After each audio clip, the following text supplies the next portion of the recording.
So, deep breath.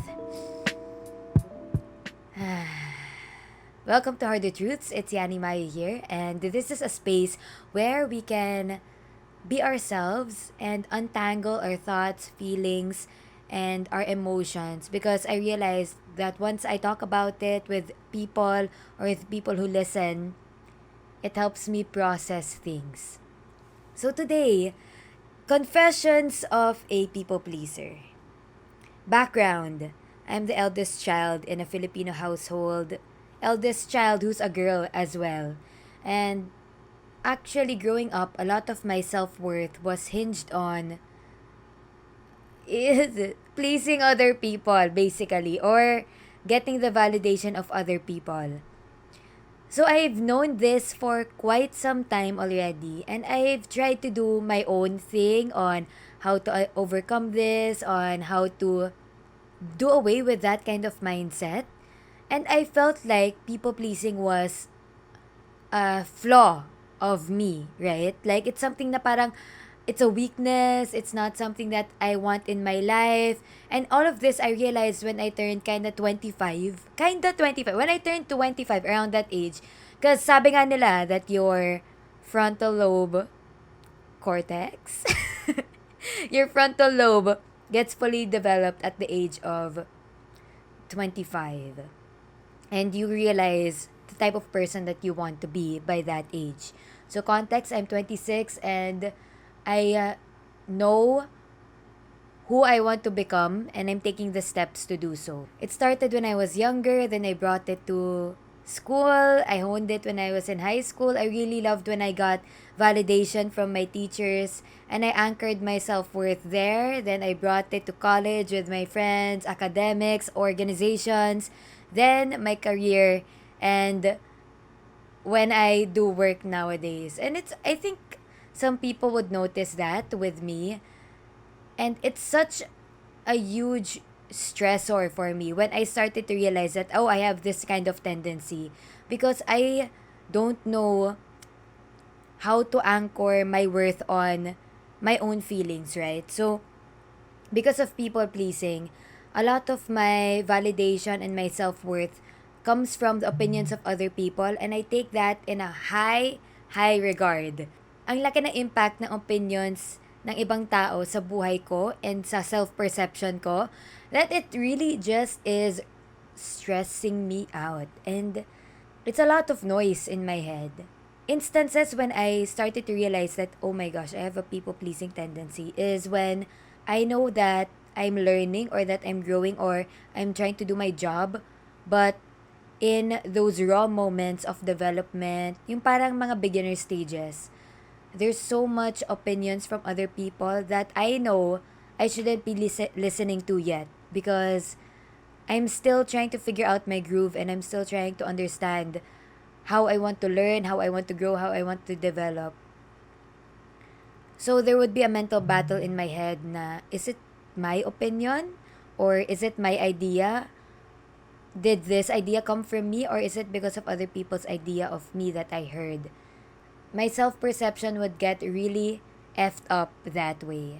And because of that, I always had to consider the opinions of my parents also, because I would share that with them. But I also did realize a lot of my decisions were hinged on the decisions of my parents. And eventually now, I want to start living my own life, and I want to start making decisions that I can fully back up, right? That I can rationalize and tell people na, hey, thank you for that opinion. This is my opinion.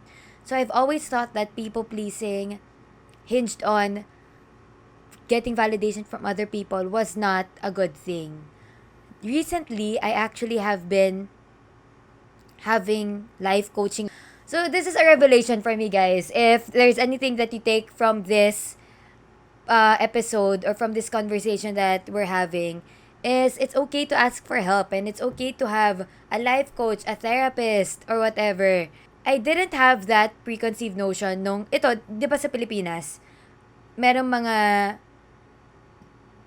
prejudice against therapy, quote unquote, or asking someone for help, rehab, But I'm so glad that I was born in this generation because we're so open to mental health conversations and we want to help each other with our struggles. We want to get to know one another in a deeper level and we want to find our true selves. This life coach actually came to me by chance. I did not plan for it, but I was already thinking about it before na I think I need to get a therapist. I need to get help in terms of becoming the person that I want to be. I feel like in my bones that I will be able to level up as a human being in my career, in my relationships, in my personality and development if I had a therapist or someone to help me. So, this life coach actually was referred to me by my friend. I tried it out. The first session we worked on a very actually, I can't talk about it right now, but it's a very big impact on my life. I let go of something that you guys are so accustomed to me doing. I let that go and I was processing it with my life coach. And then I was let go from a really big dream that I had. So nagpa-process kami. Because of that, I had actionable steps on my overthinking tendencies. So what he told me is, oh, okay guys, this is in my experience. I encourage you to get your own advice and your own tips based on your experience. So yung akin was, I have to step back from a situation, take a breath, do deep breathing for a minute, and then kind of pull myself out of the situation. Look at it in a macro point of view. So itong life coaching lessons actually helps me because I am very self-aware of what I'm doing. The difference pala guys between life coaching and therapy, you hone in on your past to understand your patterns and behavior as a human being. Okay, I just got this from Google. And then life coaching is you create actionable steps for what you want to become in the future. Like you go through goals, personality or development that you want to become, habits that you want to form. So that's life coaching. It helps me because I'm super self aware with who I am, how I grew up, and I rationalize all of the things that I'm doing now because of the past that I had or the environment that I was molded in. Grabe yung life coaching. Crazy kasi he just keeps asking me freaking questions. Tapos parang ako, nababaliw ako kasi parang, how do I answer these questions? We try. We really try. Like, in life coaching, he doesn't impose an answer. Laging galing sa akin yung answers. So parang talagang, what do you feel about that? Why? Why is this to you? Why is this beneficial to you? Tapos parang ako, sumasagot lang talaga ako. Yung last session ko, medyo nabaliw ako kasi parang may isang question na hindi ko masagot talaga. Like, I feel like there's something wrong with the feeling. Gets? I'm very intuitive. So, I know when I feel something wrong or I feel great, I just can't put it into words. And that's what I'm trying to work on also. Because sa people pleasing nga, mas madali ako mag-rationalize ng opinions ng other people kasi galing naman sa kanila yun eh. They validated it themselves. So, i-echo ko lang siya. Ngayon that I'm working on my people pleasing and I want to start creating decisions for myself and backing that up, I need to learn how to verbalize all these emotions. People, I freaking love my life coaching sessions. I swear. Because I get to express what I really feel. So now, hindi ako nahihiya actually to say na I feel like this feels wrong for me. I just can't express it at the moment. But it feels wrong. This certain thing. Or I don't feel comfortable with this certain thing. So that's my baby step. I'm able to express to my family, my friends, na hey, this kind of feels wrong. I just don't know what it is. And then we are able to process it together, me and my friend. Step then that we deduced in my life coaching session. So again, another disclaimer, this is my experience and my steps that we've unearthed in our session. I highly encourage you to do your own therapy or life coaching. Another step that I am practicing is, so I'm able to determine the areas in my life that I do people pleasing, and then I ask myself, is this my opinion or is that another person's opinion? Now, people pleasing came from the fact that I am trying to make decisions for other people, right? It's just how I observe the world and how I interact with people na parang, okay, in my head it goes like, I am going to create a decision in this situation based on how my friends or family or coworkers will react in that situation, their habits, and create a solution that they will like. Gets nyo ba? Ganyan yung nagiging formation sa utak ko. And because of that, I overthink a lot and my head is so noisy. My life coach has helped me determine that I can actually ask other people what they want in their life or what they want to get in a situation so that I still have the power to decide for myself if I want to get that opinion or if I want to do away with that opinion. The stress goes away because I've given them the decision for this situation. I don't need to decide for them. Gets nyo ba? So that's one of the steps that I'm working on right now, and I've realized the small details in my life when I try to people please, like if I'm in the living room and I'm trying to pick a movie and nobody's watching, everyone's just hanging out in the living room. I try to pick a movie that is good for everybody, even though they didn't tell me that they would watch. So my life coach would be like, why don't you ask them if they want to watch or not? Then you can decide if you want to continue watching that movie or if you want to pick another movie. In that instance, that specific instance in my life, I realized that I didn't want to watch a movie anyway, so I left the living room. Growing up, I thought that people pleasing was a weakness, it was something to do away with, it was an emotion that was negative that I didn't want to have in my life. So coming into life coaching, I thought we would create steps to stop that habit forming for me. What I loved about what he told me is there's nothing wrong with us. There's nothing wrong with the habits and the emotions that we formed growing up because humanity creates these habits for us to survive in certain situations. So he asked me, are you getting anything from this people pleasing tendencies? And then I said, well, yes, there's a lot of advantages, actually. And I really admire the fact that I'm able to empathize with other people and understand how people would think in a certain situation. And in return, I avoid a bad outcome. So he said, exactly. Because these are the things that we formed growing up that allow us to survive in certain situations. What we are trying to do in our sessions is creating a choice for ourselves if we want to utilize that as a tool or if we want to allow that to consume our life. Grabe, when he told me that, the world shifted, yo. Like, nag-reconfigure yung utak ko, guys.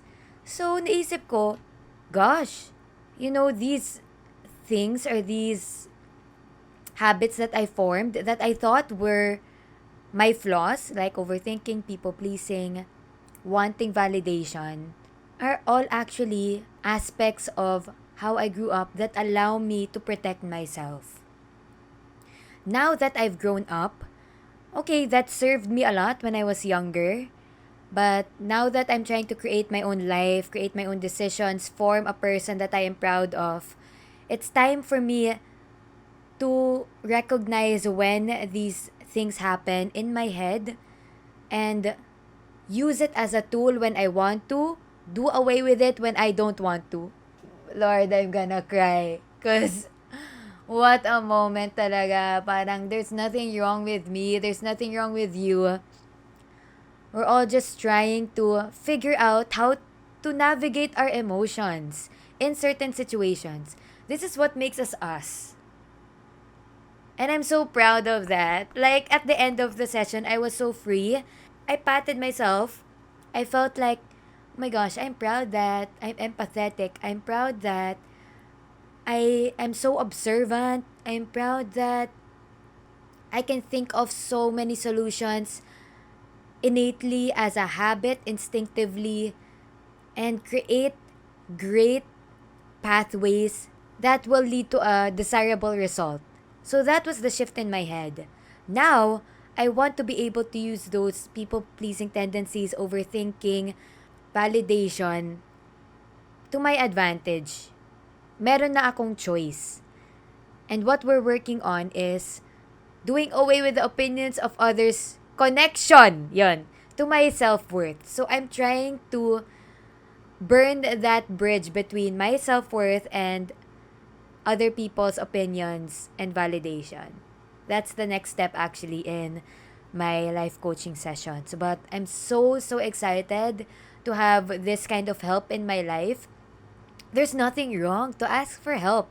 And it's so great that we already have these avenues. We have psychology, we have therapy, we have mental health to talk about all of these things. Because at the end of the day, you and I, we want to be the best version that we can be in this lifetime. That felt great. Thank you guys for being here. Basically, it's good to ask for help from professionals who know what they're doing.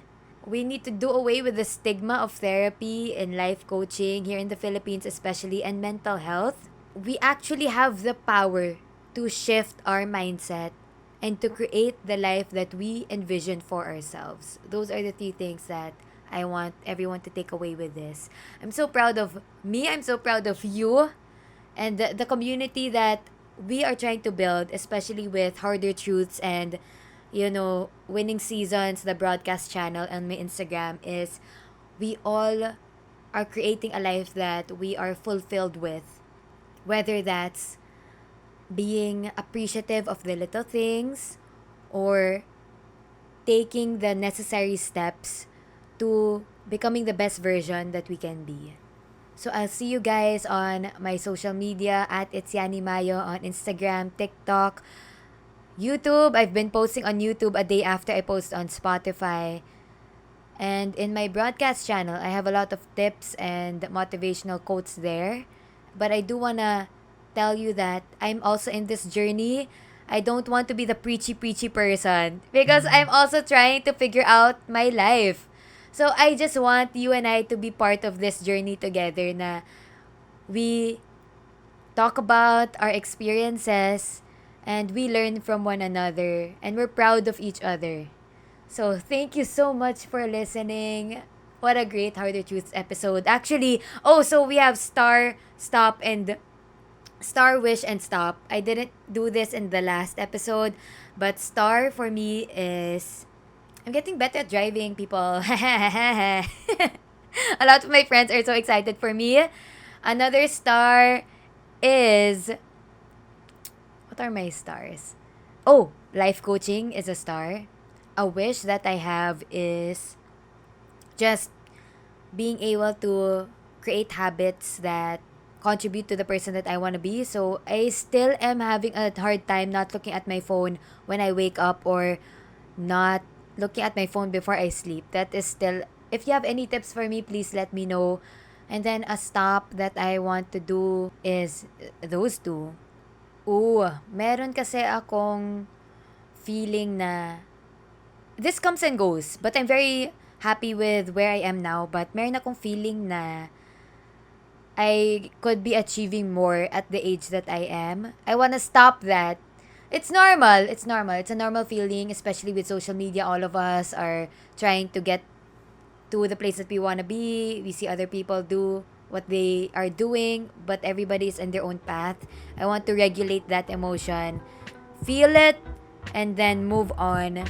Trust the universe, trust the Lord, and the plans for me. So, yun. Thank you so much for watching and listening to this episode, and I'll see you in the next one. Thank you! Nice. Good job, Yani.